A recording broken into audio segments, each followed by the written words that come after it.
Hello, I'm Felicity Cohen. I'm so excited to introduce you to my Wellness Warriors podcast. For over 20 years, I've been a passionate advocate for helping thousands of Australians find solutions to treating obesity and health-related complications through surgical intervention and holistic managed care. My podcast is dedicated to all the people, past, present and future, who have helped shape my journey and continue to inspire me to work consistently to achieve a healthier Australia in both adults and future generations. I hope you enjoy it. My next Wellness Warriors podcast guest is the beautiful cat Cacavas, and her story is absolutely magical. She has been an athlete, first of all a dancer, a runner, and achieved so many different things in life that have led her along her pathway towards a yoga-inspired journey, creating her own business, Created Connections Yoga. She's also an accredited practising dietitian and has taken on, I think, one role at the moment, which is one of your passions in life. So career, work, all these different things make up who you are. I'd like to start with just asking you a little bit about your journey and your background. Let's start with the dance and running. How did that all happen? Thanks, Felicity. It's an absolute pleasure to be here. And if I may, I'd love to acknowledge country before we go down our path of having more of a chat. I'd love to hear a bit about that. Beautiful. So I'd like to acknowledge and pay my respects to the traditional custodians on whose lands that we're sitting today. So we're on the Bundjalung the Yugambeh speaking country of the Bundjalung Nation, and I pay my respects to their elders past and present. How did you learn a little bit about that and have the understanding and ability to acknowledge exactly where we are and what that represents? I'm fascinated. Yeah, look, it's something that I'm really interested in and passionate about sharing, so thanks for asking. I have always, through growing up, been exposed and had a really strong awareness of our indigenous communities in Australia, and that's come fed through my family and then into my professional life, where I have had the absolute privilege of working with lots of indigenous communities, both in urban, rural and remote areas of the country. I've spent time living and working in Central Australia, in far north Queensland, and really being welcomed onto other indigenous countries. So the purpose of an acknowledgement of country is for us to pay our respects and to become more aware that although there's been settlers here for a little over 200 years, for somewhere between 60 and 80,000 years, or 3,000 generations of families, there have been people living here before us. So it's bringing that awareness and enlightenment to other people who may not have had that idea that, there's been people gracing these lands and caring for these lands for a really, really long time. What a wonderful sense of acknowledgement and opportunity to show appreciation, and I think really something that we don't all necessarily think about enough. So I absolutely love that. My father, who is 90 years of age, is launching a book in June of this year, and his book is actually around a 200-year history of an Australian Jewish family, of which I'm part of. So I really understand and relate to that story of, what does 200 years look like, and being sixth generation Australian, but also thinking back to the custodians of our land and really acknowledging Indigenous people. So I actually love that, and thank you so much for giving us that opportunity to acknowledge for the opening of our podcast today. That's an absolute pleasure. Thanks. So let's get back to the start and all about you and your beautiful journey. So I know you were a dancer before you became a runner. Tell me a little bit about that part of your life. Sure. So I have been in tutus and on a stage since I was about 4 years old.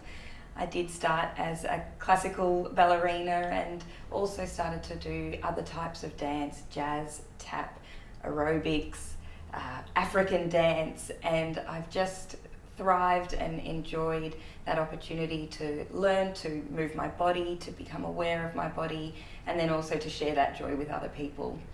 And so from, as I mentioned, a young age, all through my schooling and well into my 20s as well, I continued dancing. And I also, in similar time, started running. So in primary school, I started to enjoy cross-country running and athletics, and that then developed through high school, and then leaving high school, the distances kept increasing. So suddenly I'd signed up for a 10 kilometre, a 14 kilometre, a half marathon, and eventually a full marathon. And so these days I'm probably doing a little bit more running than dancing, combining yoga in there, which for me is a moving meditation. It's an opportunity to dance on a mat. And so I'm really loving the combination at the moment of those two particularly. What do you think running has taught you most about life in general? Running has taught me a lot about life. I think if I was to choose one word that really resonates with me around running, it's community. And I have been really blessed to be part of many running communities, both here in Australia and in other parts of the world too. And it is something that unites people and brings like-minded people together. And then in that space, so much magic happens. So we have the benefits of physical health, we have the benefits of mental and emotional health, we have the benefits of friendship, and all of these things combined are the reasons that I continue to run, even when it's pouring rain, like this morning. Don't tell me you ran this morning. I did. Wow. My goodness, I won't tell you that I maybe might have abandoned my personal run this and morning. I wouldn't blame you. But that's fantastic, and I really relate to the sense of community and empowering others within a community, teaching people how they can step outside their own comfort zones, be more and be better and be greater than they might have ever imagined, and using running as a vehicle. And I think that's something that you've done a lot through how you've worked with others in a variety of communities with running. Tell us a little bit about where that journey has taken you.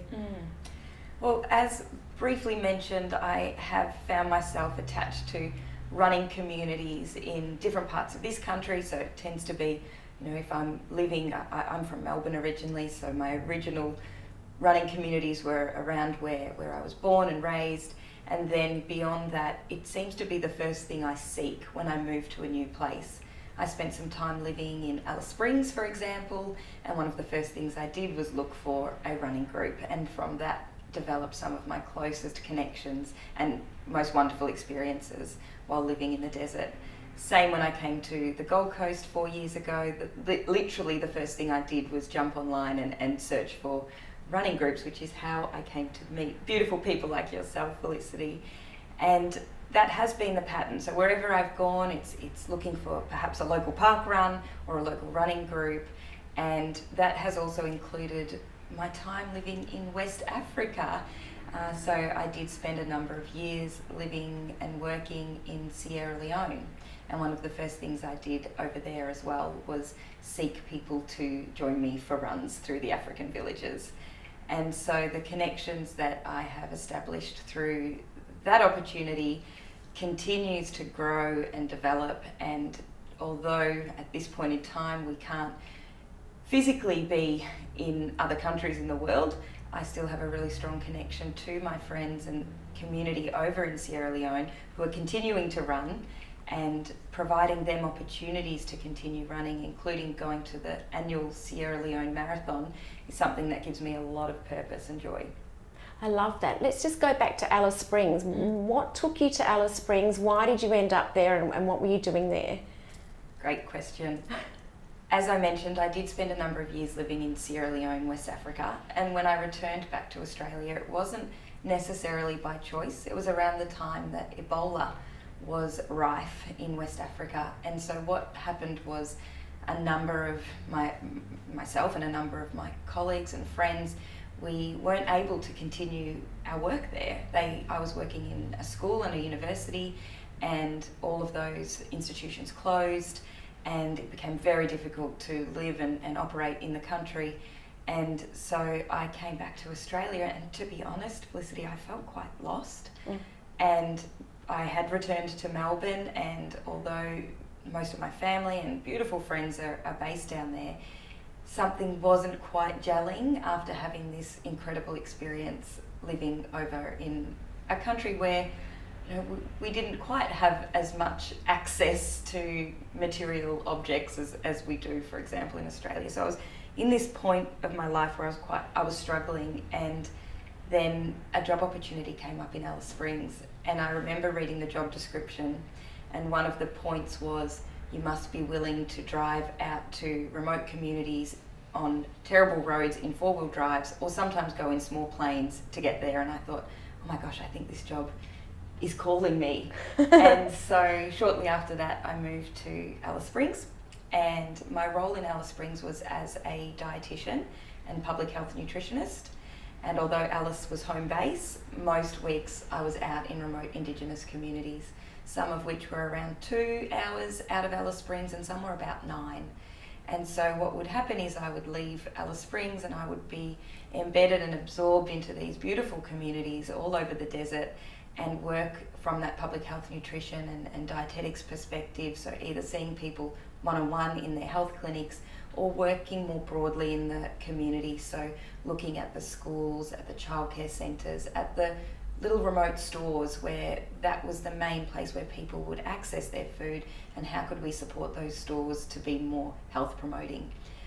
It was a really wonderful experience, and as I said, it was just such a privilege to be welcomed into these different communities.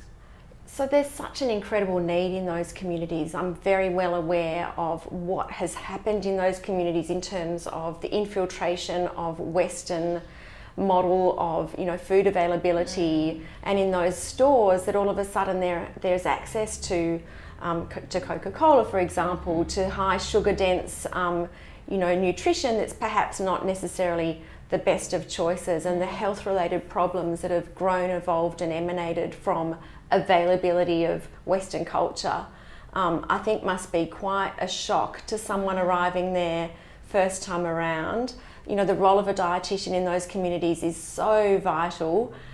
What kind of impact do you feel you were able to make there? And we know, incidence of type 2 diabetes is chronic and prevalent, as are so many other lifestyle diseases that relate to poor quality nutrition and hence, overweight and obesity.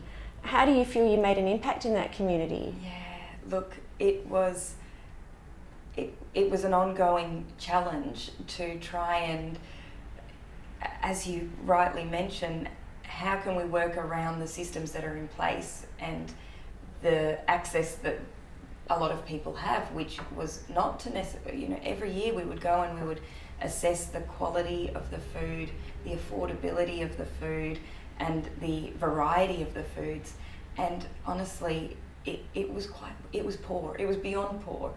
And so when people have access to only a limited amount of items to begin with, when the quality of the fruits and the vegetables are things that you couldn't even pick up and pretend to buy, that they've got an uphill battle to begin with. And so what I found were some of the more successful stories while we were there was really taking that community approach, speaking to community members, hearing what it was that they felt would support them in their journeys to having better access to health. And some of my favourite stories were certainly creating a men's cooking group, and that it was just the best. And so alongside a male Aboriginal health worker, because that's really important from a cultural and respect perspective, for myself as a female to be working with men, that I definitely needed to be working with my male colleagues, and again very privileged that the men felt comfortable to have me there. But it was a cooking program that they designed, and that every week they would come and they would create these amazing foods. And what we did is we were very mindful of what was available in the community. So the foods that we made in the community, we purchased the ingredients from the local store so that they then knew that they could replicate what we were doing. And so we wove in all of our health messaging through this opportunity, this hands-on opportunity to learn to cook together as well. The highlight of that program was the finale, which we turned into a My Kitchen Rules, if you like. And so what happened was the gentlemen had the recipes that they were going to cook. They cooked a main and a dessert. We started at a hub. We raced to the supermarket. They ran around the store. They ran around the store, they got what they needed to cook up the feast, and then they went back to the kitchens and they prepared. And then we had the community come, and the community ate the foods that the males had prepared. And we had a community judging panel, so some of the elders in community sat on that panel. They tried all the different foods, and you should have seen the pride that existed in these males in community, that they had created this, they'd made this, and literally you could have heard a pin drop when we announced the winner. It was a draw and it had to go to a recount, so it was just a really incredible experience, and it brought community together. As I mentioned, not only were there skills shared, we gave every participant an electric fry pan with the knowledge that actually some of the biggest challenges are access to equipment. Yep. You know, and so most families would have electricity on a regular basis, so an electric fry pan was a better option than having a gas stove, for example, or an electric stove, which was always getting broken. So the winners won electric fry pans. Actually, we gave all participants electric fry pans, and then the winners won these big utensil packs to really go home and keep this up.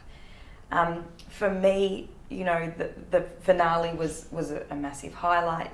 Going on the journey with the men was really enriching. We went from having 20% of the males in community having had their adult health check, so their yearly health check to screen for all the chronic diseases, do full blood tests, sexual health checks, mental health checks, 20% before the program. And by the time we'd finished, over 90% of the men had felt comfortable enough to go to the clinic and have their health check done. That is just the most incredible story. Hugely and honestly, we need a big round of applause for that. That is just phenomenal, and congratulations on being a part of that. That is just mind-blowing and so needed and so valuable and fantastic. I absolutely love it.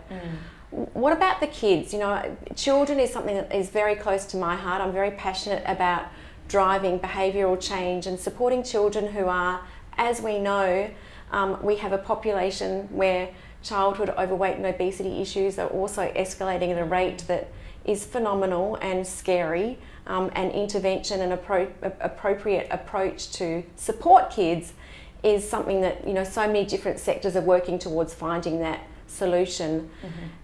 Did you see, and I know, you know, kids, when we're looking at this, self-esteem is a big part of it. You know, we want children to have great positive self-esteem so they can perform well and achieve well in schools. It's a big part of that whole dynamic and story. What did you see with kids, and were you able to help the children in Aboriginal communities? I'm so glad you asked, because my second favourite project while working in these Aboriginal communities in Central Australia was a huge community-wide experience that started within one of the local schools. And what had been noticed in this community was that the rates of childhood overweight and obesity were escalating, and rather than having that, how can we get the kids to come to the clinic, how can we get the families to bring the kids to the clinic, we ended up going to the school. And so what evolved from that was, again, a beautiful community-driven project. The school was involved, the local store was involved again. We ended up bringing some indigenous hip-hop artists to community. We wrapped this whole program around a week of fun activities that health and wellness was the centre of it. So we did activities within the classroom, we did activities outside of the classroom. The students were engaged with trying new foods, and then all of these activities that were able to be linked back to curriculum as well. So they tried foods, they were able to use their mathematical skills to create data, you know, who liked which foods. From that information, we then created what we called a snack pack with their favourite foods. They designed labels for those snack packs, and the snack packs ended up being sold in the local store. So the kids could go in and see what they'd created and then be really proud of it, and instead of going into the store and perhaps choosing their normal options at the store, which might have been a packet of chips or an ice cream or, as you mentioned before, a soft drink, they would go and choose their snack pack, which had a healthy option of foods that they'd chosen, as well as a bottle of water. And so it was a really beautiful kind of full circle experience. The kids also, as I mentioned, worked with these hip hop artists. They learned songs, they learned a dance routine, and they performed it for their whole community, where we also put on a big cook-up. So as I mentioned, it was a community-wide event. It brought everybody together, and it influenced different parts of the community as well. So from that particular experience and adding to, I guess, years of working with kids, because like you, I've always been passionate about working with kids. It started as a kids ballet teacher. I've taught kids swimming, kids yoga, and then suddenly I thought it's time for me to turn this passion and see how I can also weave that into my career. And that's when I went back to uni and studied my Masters of Teaching. So it was inspired by this journey. I thought, I want to understand more about curriculum. I want to understand more about childhood educational development, and how can I work more meaningfully with kids, because that's where we need to start now. I love it, and it's a great message of positively empowering children and learning by doing, and getting them involved in a program where they're taking action, positive action for themselves, that they can feel so self-satisfied with their own engagement. And I absolutely love the approach. I think that's spectacular, and something that I think I kind of engage in a similar style with what we're trying to achieve for children here as well. So yeah, thanks for putting all of that work together. I think you're amazing for doing that. So let's talk now about prior to Alice Springs. I'm so fascinated about your time in Sierra Leone, what took you there, what you learnt there, and all the wonderful things that you were able to achieve and do there. How much time have we got? No, I'm just joking. So it's coming up to my 10-year anniversary since first arriving in Sierra Leone, and a lot of people do wonder what took me from Melbourne to Sierra Leone. It's a great question. My auntie actually adopted children from Sierra Leone, so she adopted twin boys, and so I have a direct family connection to the country. And when I found an opportunity to go and volunteer in Sierra Leone, I thought I'd love to go and learn more about where my cousins are from. And so what began as a 6-week volunteer opportunity somehow turned into 3.5 years of living in the country and having a range of different experiences there, and as I mentioned, continual connection and commitment to the communities in Sierra Leone. So you were working there in a school, at a university, teaching, and also working as a dietitian at the same time? Yes. So my day job, if you like, was working at an American international school. They first employed me as a French teacher. Wow. I do speak French, so I have to be careful what I say then. No, that's okay. So that was wonderful, and I really, really enjoyed that experience. And then I stepped into a classroom where I taught Year 2, so kids that were around kind of 6-7 years of age, and it was beautiful to have that class. And in the evenings, I actually taught at a college where I was teaching into the early childhood education course, and this was for Sierra Leonean adults, and I taught health and nutrition. So it was just wonderful. I loved the combination of my work over there and working with both the kids and the adults too. So then how did you actually get involved in inspiring all sorts of people to get involved in running while you were there? How did that kind of integrate with your whole program? Where did that come from? So when I first arrived in Sierra Leone and I was living in a remote village, and as someone that enjoys running, I wanted to continue running. So I said to and at that point I was working with orphans, and I said to the kids, I'm going to go for a run tomorrow morning. Would anybody like to join me? And a few of them said, yes. So at an agreed upon time, I arrived, and kids started running towards me. And I'll never forget this first run in Sierra Leone, because here I came in my Lululemon top and shorts and my nice shoes, and the kids came in their clothes that might not have, you know, were ripped or torn, or their shoes that were sometimes non-existent. So some of them ran in bare feet, some of them ran in plastic sandals, some ran in shoes that, you know, the top was falling off the bottom as we ran. Wow. But they just had the biggest smiles on their faces. And off we ran through the villages, and as we ran through the villages, we had the African mamas and the papas and the kids all just laughing and smiling and waving to us. And the joy that it brought the communities and that it brought me was just something that I'll never ever forget. And so every time that I was back in the village, we would go for runs. Fast forward 2 years from then, I decided to sign up for my first marathon, the Sierra Leone Marathon. And part of this, I really dearly wanted some of the kids from the orphanages to be able to join me. So it was quite an undertaking. We brought kids from 3 different orphanages in the country to the central location where the marathon was.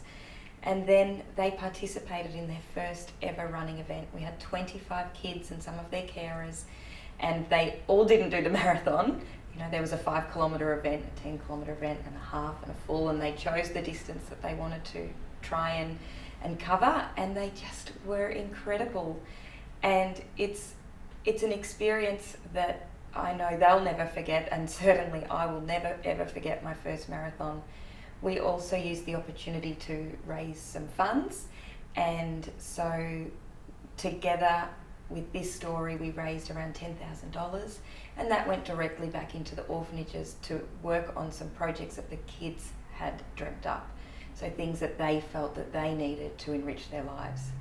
And so that was 2013. I was still in the country in 2014. We came together and we ran again. And then every year since then, although I haven't been able to be in the country for the marathon, I've made sure that the kids have travelled again and had the opportunity to participate. That is amazing. You've also been back a few times since and been able to take donations of shoes. Which is just phenomenal, trying to help make sure that they're well equipped and that they've got the things that they need to run with. What would you like to do next when you actually have the opportunity to go back to Sierra Leone, and hopefully that's a reality that is not too far off in the distant future? What does that look like for you? This little marathon project is growing some wings, and my first hope is to be able to take some people back to Sierra Leone with me. So 2 years ago now, I went back to Sierra Leone with my auntie and my cousins. And it was the first time they'd been back home since they were adopted. So they went back as 12-year-old boys, and so it had been about 11 years. So they had no recollection of their country, but this was such a beautiful opportunity for them to connect with their identity, to understand a bit more about their country, to travel around, to make those connections.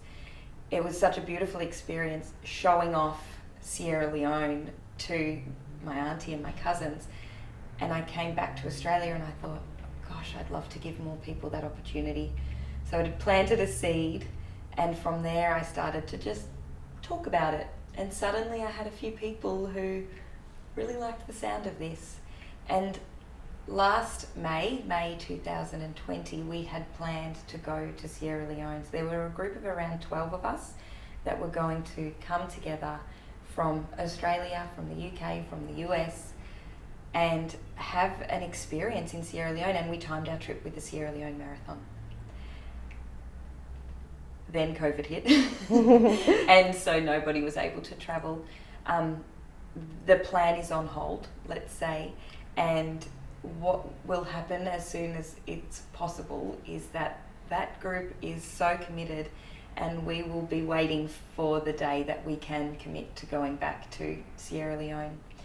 In the meantime, as I mentioned, they're that committed that we're still talking about it and still thinking about what can we do for now until we can get back there.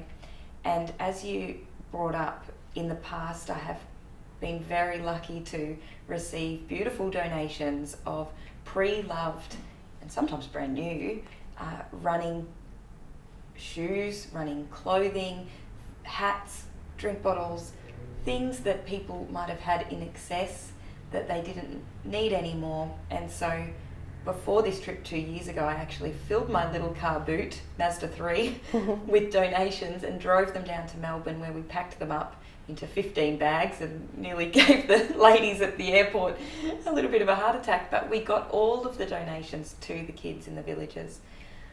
This idea has grown because it's not so easy to ship a small amount to Sierra Leone. You may as well ship a container. So suddenly this dream has grown, and we are currently starting to collect items, as I mentioned, to send in a container to Sierra Leone. It's going to be way too much for our marathon team and even some of the other running groups that I've connected with in Sierra Leone. So the plan is to open Sierra Leone's very first not-for-profit sports store. Oh my goodness, I am absolutely in love with that idea, and I would love to see how we can help you. So maybe even via the Wellness Warriors podcast, if people are listening and they want to get involved and they want to make a donation, I hope they're going to get in touch with me, because that is amazing. And we also have a beautiful community here. Our Weight Loss Warrior community are an exceptional group of people. So hopefully I can be a part of supporting and assisting you drive that dream. I love it. It's beautiful. I absolutely relate to that sense of, I guess, being a little bit disrupted when you've lived an experience that's bigger than possibly imaginable outside of Australia. So for me, that first experience was actually boarding school in Israel at the age of 14. So that sense of complete another world, and coming back to Australia and reintegrating into a society that didn't quite match. So you've used all sorts of different things to find your tribe. And I think when you're coming back from those big other world experiences, refinding your tribe is possibly what you've been doing through running, but also through yoga, as being a big part of your journey in finding yourself, but also finding your tribe. Tell me a little bit about how you actually became integrated into that whole yoga journey. When did that start? I started yoga, it's been over a decade now, and as I mentioned before, I really connected with it because for me it was a way to keep dancing and to build strength and resilience, both on that physical level and also that mental and emotional level.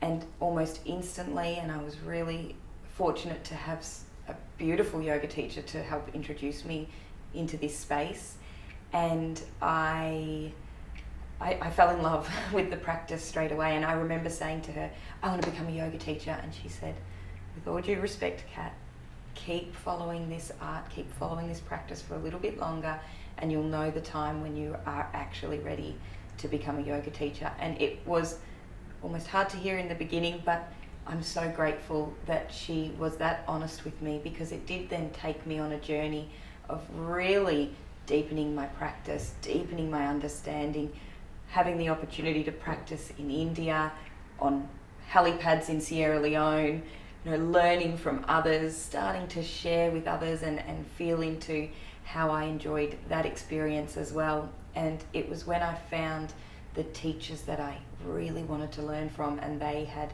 a course that they were offering I knew. And so about 18 months ago now, I went to Bali and spent a month immersed in a coconut forest and living, eating, breathing yoga. And it was an incredible, transformative month.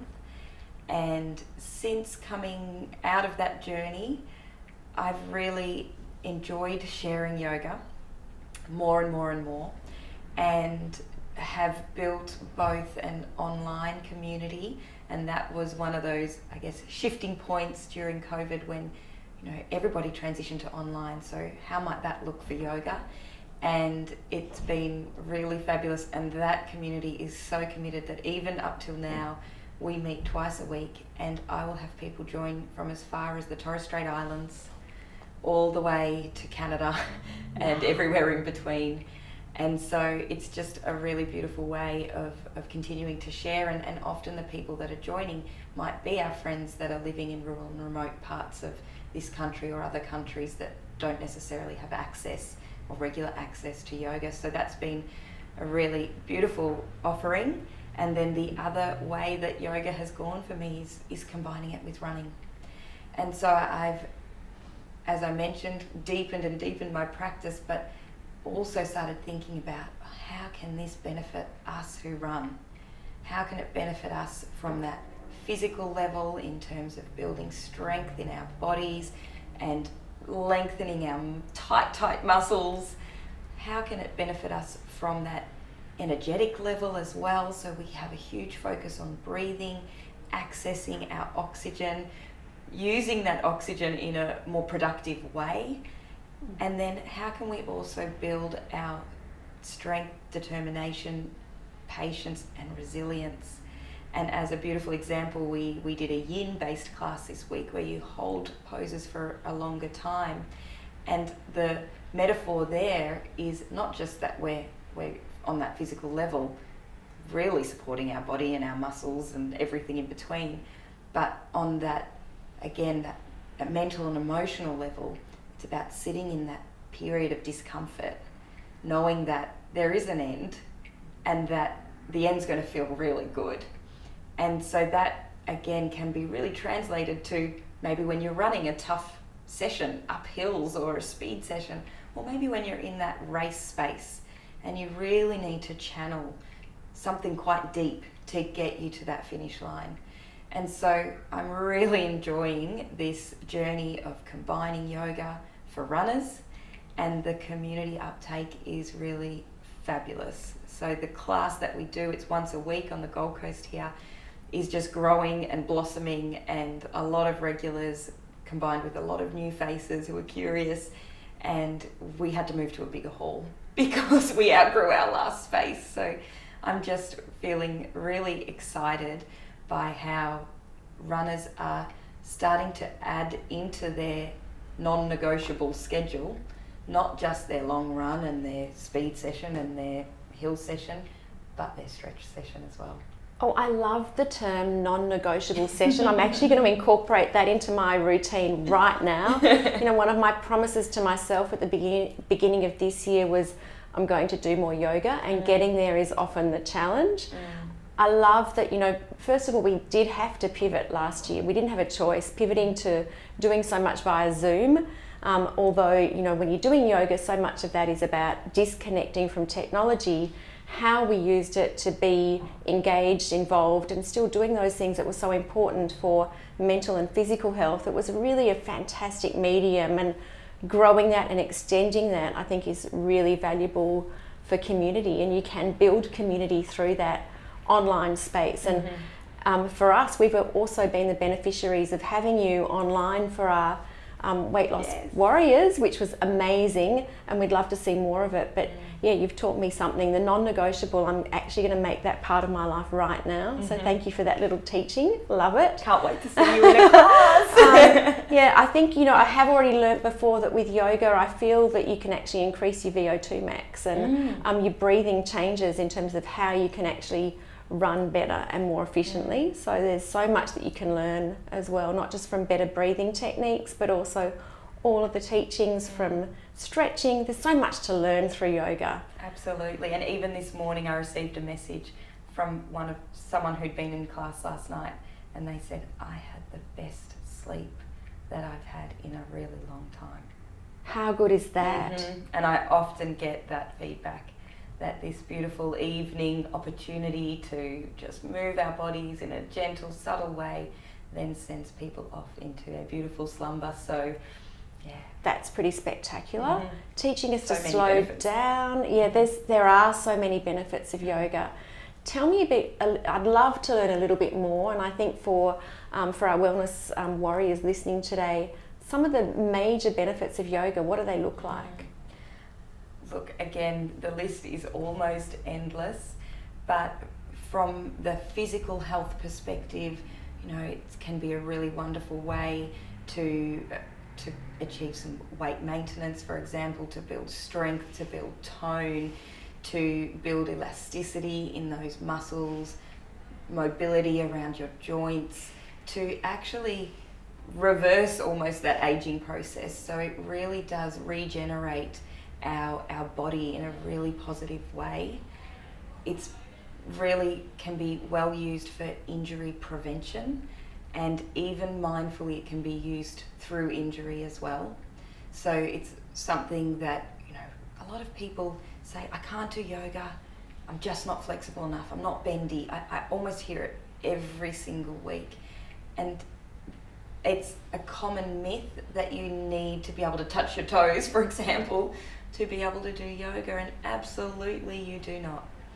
And there are shapes that, you know, you might start to feel that you are able to stretch further or for longer.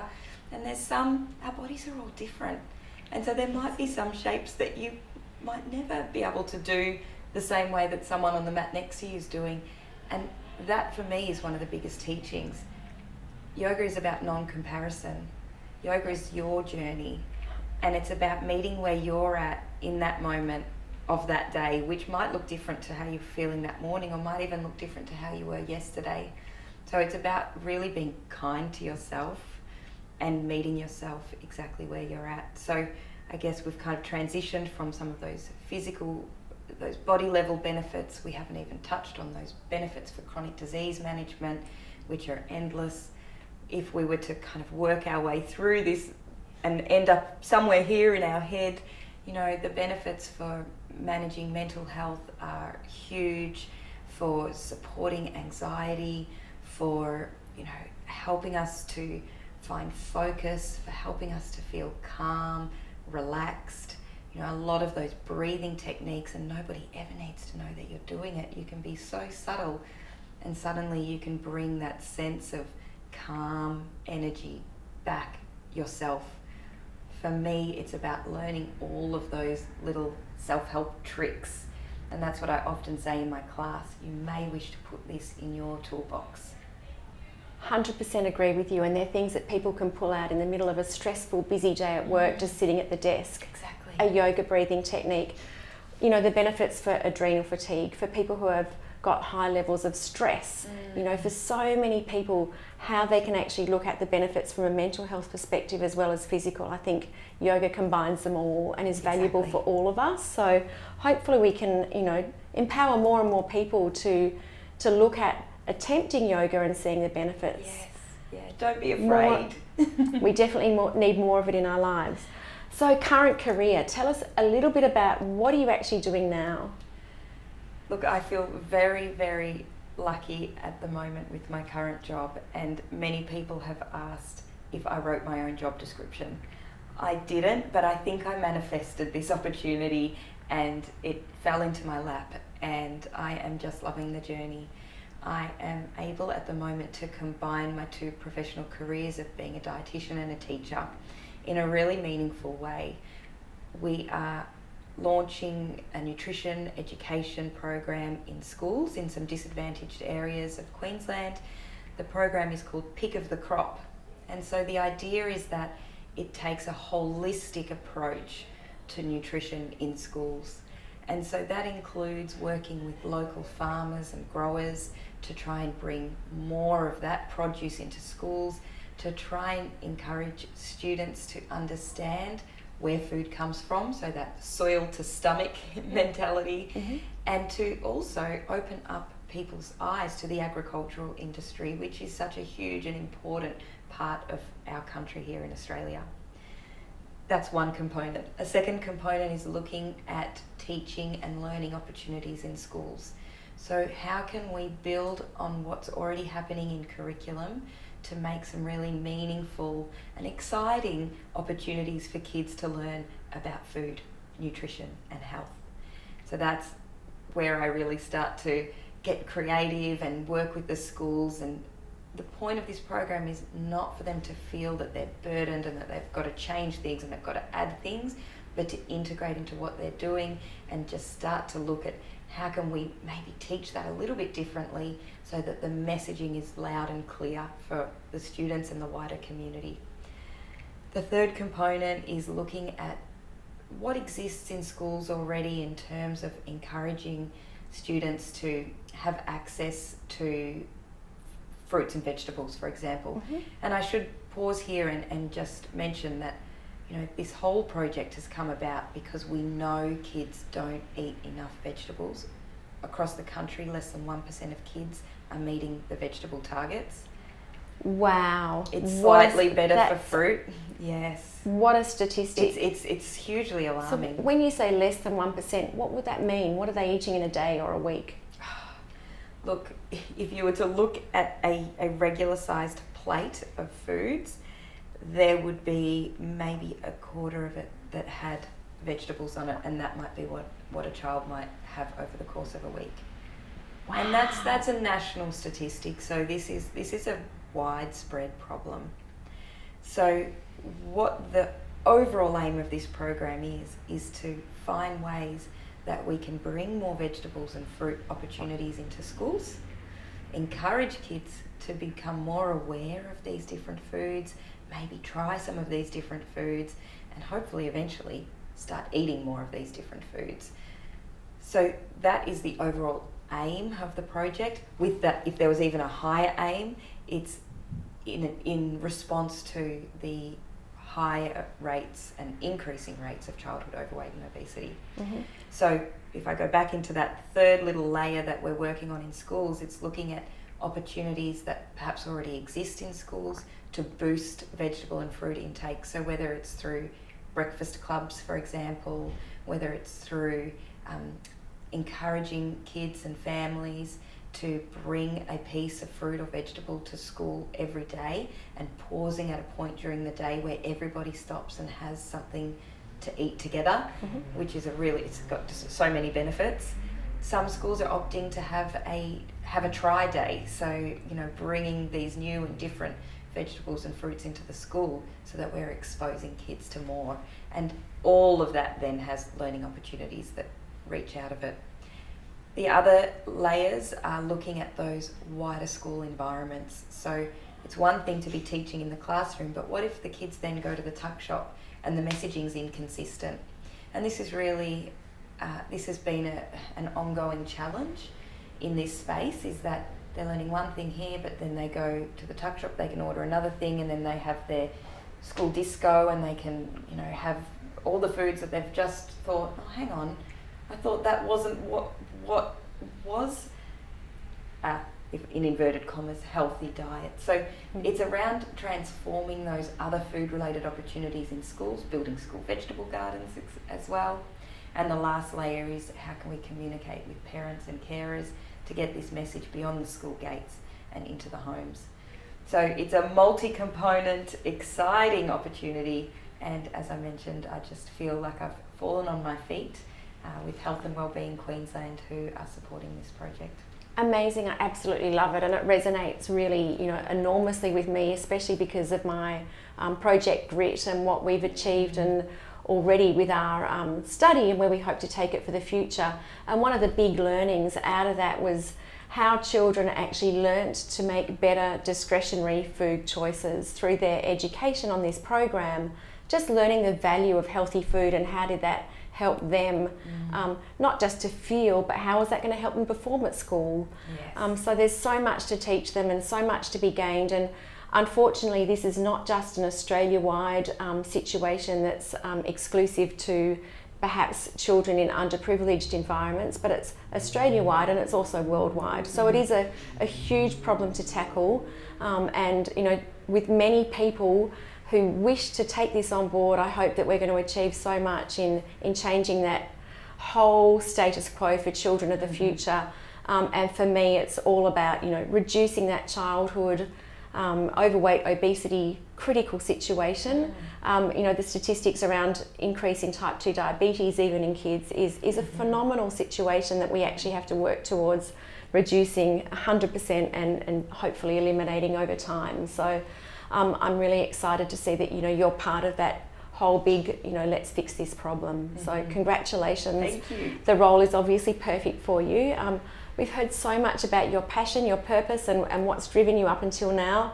I think the world's got so much more to see from you. So I really believe that, the world of Cacavas and everything that you're going to teach us in the future across so many different levels of what you're doing in life. We've got a lot to watch and see as you evolve. So congratulations on all you've achieved so far. We're very lucky to have you here on our podcast today.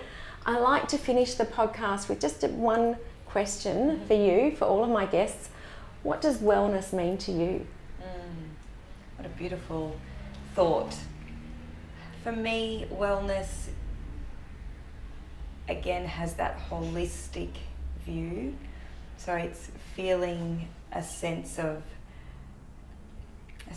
love for self, and then once that manifests internally, it can also affect how you operate externally, and that would include the types of people that you might choose to spend your time with. It might include the types of foods that you choose to nourish your body with. It might include the type of exercise that you choose to, again, enjoy, the experiences that you share with yourself and with others.